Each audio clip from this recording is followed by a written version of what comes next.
ஏய் Jana, what is new video flash on பண்ணிட்டு light and on பண்ணலாம் அப்படின்னு கேட்டிங்கன்னா ஒன்றும் இல்லை கைஸ்.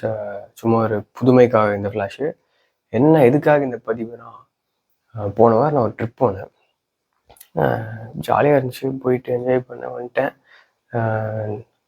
ஒர்க் ஒரு நாள் லீவ் போட்டேன், ஜிம் மேலே 2-3 நாள் கட்டாச்சு. அப்போ ஒன்றும் தெரில. மண்டே வந்துட்டு ஈவினிங் ஆகுது, ஜிம் போகிற டைம் ஆகுது. ஒரு யோசனை, ஜிம் போகணுமா, ஒரு 2 நாள் போகல, சரி நாளைக்கு போய்க்கலாம் அப்படின்னு விட்டேன். மண்டே போகல. நேற்று புஷ் பண்ணி அப்படியே போயிட்டு வந்துட்டேன். இன்றைக்கி மறுபடியும் போகல. பிரேக் ஆனது வந்து ஒரு மாதிரி அஃபெக்ட் ஆயிடுச்சு மென்டலி. பெரிய மேட்ரே இல்லை, ஒன்றுமே இல்லை. சும்மா இது யோசிக்காமல் போயிட்டு பண்ணிட்டுருக்கலாம். ரொம்ப யோசிச்சுட்டு எதுக்கு போயிட்டுன்னா யோசிச்சுட்டு ஒரு மாதிரி உட்காந்துட்டு அப்படியே ரொம்ப மன வருத்தம் ஆயிடுச்சு. ஸோ அப்போ தான் ஒரு பழைய ஒரு இன்சிடென்ட் ஞாபகம் வந்துச்சு, ஷேர் பண்ணலான்னு தான் வீடியோ எடுத்தேன். என்னென்னா, ஜிம் போயிட்டுருக்கிறப்போ இடையில வந்து ஒரு ஃபிட்னஸ் அனாலிசிஸ் மாதிரி வச்சாங்க ஜிம்மில். ஒன்றும் இல்லை, லைக் எப்படின்னா ஒரு ஷீட் மாதிரி கொடுத்தாங்க. ஃபஸ்ட்டு வெயிட் செக் பண்ணாங்க. வெயிட் செக் பண்ணிட்டு ஒரு ஷீட்டில் வந்து லிஸ்ட்டு மாதிரி இருந்துச்சு. Pushup still failure, situp still failure and அந்த மாதிரி பிளாங்க்கு ப்ளா ஒரு 4-5 இருந்துச்சு. கூட வந்து அந்த செஷனில் 20 பேர் இருந்தாங்க. நான் வந்து ஜாயின் பண்ணி 1 மந்த் என்னமோ ஆச்சு, புது ஜிம்மில். இது கூட கூட வரவங்களாம் ஒரு 3 மந்த்ஸ், அப்போ 3 மந்த்ஸ், அதுக்கு மேலே 1 இயர்லாம் இருக்காங்க. Like boxing class basically. அங்கே எனக்கு பிடிக்குங்கிறதுனால என்னமோ தெரியல, அந்த செஷனில் அந்த ஃபிட்னஸ் அனாலிசிஸில் நல்லா பண்ணும் எல்லாத்தோடையும், நல்லா 1 இயர் கூட கம்ப்ளீட் பண்ணி கொஞ்சம் ஸ்டஃப் கொடுக்கணுங்கிற ஒரு இன்டென்ஷனில் ஒர்க் பண்ண ஆரம்பித்தேன். புஷ்அப்ஸ் ஒரு 25 35 எடுத்தேன். கம்ப்ளீட் பண்ணிட்டு வர அளவுக்கு 1 இயர் கூட வந்து ஒரு 47 சம்திங் எடுத்தான், முந்திட்டான். ஓகே, பட் ஸ்டில் நான் கம்ப்ளீட் பண்ணேன். உள்ளே வந்து ஒரு பெருமையாக இருந்துச்சு. 25 சூப்பர், நிறைய பேர் நிறுத்திட்டாங்க. நானும் அவரும் இன்னொருத்தர் மட்டும் பண்ணிட்டு இந்த மாதிரி இருந்துச்சு. அதுக்கப்புறம் ஸ்குவாட்ச் பண்ணுங்கிற மாதிரி சொன்னாங்க. வெயிட் வந்து 7.5 கொடுத்தாங்க. பண்ணேன். நான் 85 பண்ணோம், அவங்க 100 பண்ணாங்க. நிறைய எல்லாம் நின்றுட்டாங்க. நான் டஃப் கொடுக்கணும்னா அவங்க கூட கம்ப்ளீட் பண்ணணுன்னே சொல்லி புஷ் பண்ணி 85 பண்ணேன். எனக்கே ஷாக் ஆச்சு, என் வாழ்க்கையில் 85 நான் பண்ணதில்லை. அதுக்கப்புறம் பர்பீஸ் பண்ண சொன்னாங்க. பர்பீஸ் வந்து ஒரு 25 என்னமோ பண்ணேன். ஆக்சுவலி 25க்கு அப்புறமும் நான் புஷ் பண்ணி ஒரு 5, 6, 10 கூடி பண்ணியிருக்கலாம். நான் 25 பண்ணிட்டு இப்படி பார்க்குறேன், கம்ப்ளீட் பண்ணிட்டு இருந்தேன். இல்லை 1 இயர் கூட வந்தேன், 2 அண்ணா இருந்தாங்க. பார்க்குறேன் அவங்க நிறுத்திட்டாங்க. அவங்க நிறுத்துறதுமே நான் அடுத்த 26th கவுண்ட் நான் ட்ரை கூட பண்ணாமல் அப்படியே உட்காந்துட்டேன். கீழே உட்காந்துட்டு எழுதிட்டேன் அந்த பேப்பரில் 25 எழுதிட்டு உட்காந்துட்டேன்.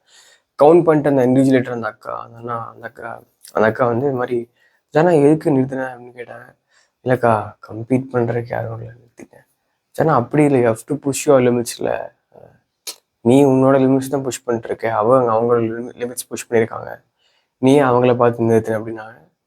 எனக்கு அது அப்படியே ஃபுல்லாக ஹிட் ஆச்சு. அங்கே மட்டும் இல்லாமல் லைஃப்பில் ஃபுல்லாக, like it's always you versus you, இல்லை இட் ஹாஸ் ஆல்வேஸ் பீன்.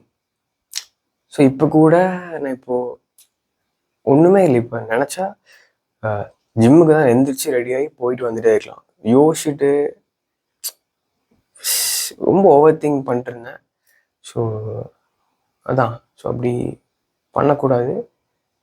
நீங்களுமே இந்த மாதிரி ஃபேஸ் பண்ணிட்டுருக்கீங்க அப்படின்னா சும்மா உட்காந்து யோசிக்காமல் டக்குன்னு எழுந்துச்சி போய் எதையுமே யோசிக்காமல் பண்ணிடுங்க.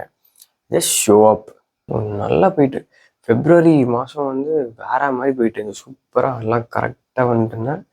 ஆக்சுவலி ஃபிட்னஸ், ஜிம் கரெக்டாக போகுது, டயட்லாம் டெய்லி பர்ஃபெக்டாக, அதே டயட்டு அது மாதிரி இருந்துச்சு. லைட்டாக இந்த மாதிரி மிஸ் ஆகலை 1 மந்த்தில். அதனால எனக்கு எதுவும் மிஸ் ஆகிட்டு மறுபடியும் உள்ளே வர்றப்போ, அந்த சைக்கிள் பிரேக் ஆகிட்டு வர்றப்போ எகெயின் ஸ்க்ராட்ச்லேருந்து பண்ணுறது கொஞ்சம் முறையாக இருக்குது. அப்படி இருக்கக்கூடாது. To get my shit back together. இது என்ன கதைனே புரியல. லைக் நம்ம எல்லோரும் வந்து எனக்கு தெரிஞ்சு ரொம்ப இந்த எக்ஸ்டர்னல் மோட்டிவேஷன் ரிலே பண்ணி அதை ரொம்ப நார்மலைஸ் பண்ணிவிட்டு அது கொடுக்குற ட்ரைவ் டிபெண்ட் பண்ணி நம்ம ப்ரோக்ரஸ் பார்க்குற மாதிரி இருக்குது. ஸோ அப்படி இல்லாமல் ஒரு உள்ளே இன்டர்னலாகவே ஒரு ட்ரைவ் நம்ம கொண்டு வந்து அதை வந்து எப்படி சஸ்டெயின் பண்ண வைக்கணுங்கிற மாதிரி யோசிக்கணும். இனி அது என்னது, அது எப்படி கொண்டு வர்றதுன்னு தெரில. ரொம்ப புலம்பிகிட்டு இருக்கேன். ஸோ அந்த வைனிங்லாம் கொஞ்சம் ஸ்டாப் பண்ணணும். ஸோ கைஸ், இதுதான் ஆக்சுவலி சொன்ன மாதிரி டிரான்ஸ்பரண்ட்டாக இருக்கேன். நான் என்ன பண்ணிட்டுருக்கேன், எப்படி என் லைஃப் போயிட்டுருக்கேன், எல்லாம் சும்மா ஒரு அப்பப்போ இந்த மாதிரி ஒரு vlog ஒரு வீடியோ டாக்ஸ், ரியல் டாக்ஸ் மாதிரி போடுவேன். பிளாட்ஃபார்ம் தானே, சும்மா ஃபேக்காக இருக்கக்கூடாதுல்ல. வீடியோலாம் பயம் டிசிப்ளின்டாக இருக்கணும் கைஸ். காலைல 4 o'clock வந்துருக்கணும் கைஸ்.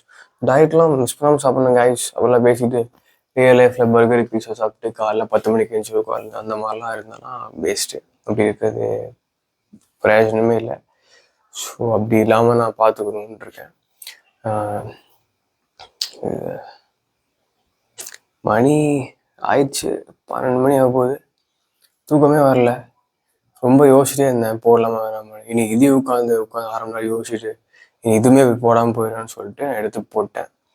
ஃபர்ஸ்ட் டைம் இந்த மாதிரி ஒரு வீடியோ ரியலாக பேசி போடுறேன்னு நினைக்கிறேன்.